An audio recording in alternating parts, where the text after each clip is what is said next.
بسم اللہ الرحمن الرحیم۔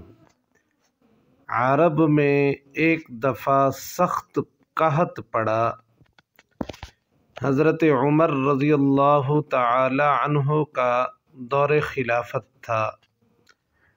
آپ رضی اللہ تعالی عنہ نے عہد کر لیا کہ جب تک بھی دودھ اور گوشت عام طور پر بازار میں فروخت نہ ہونے لگے اور غریب آدمی پیٹ بھر کر کھانے اور پینے نہ لگے، میں یہ چیزیں استعمال نہیں کروں گا۔ کچھ عرصے بعد بازار میں کچھ دودھ اور گوشت بھی آیا۔ ان کا خادم یہ چیزیں خرید کر لے آیا۔ انہوں نے یہ دیکھا تو پوچھا، یہ کہاں سے لائے ہو؟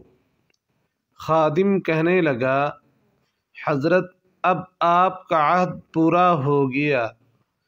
حضرت عمر رضی اللہ تعالی عنہ نے فرمایا کہ میرا عہد ابھی پورا نہیں ہوا، میں تو یہ چاہتا ہوں کہ رعایا کو سب چیزیں آسانی سے اور ان کی ضرورت کے مطابق کھانے پینے کو ملیں، اس کے بعد میں اس کو استعمال کروں گا۔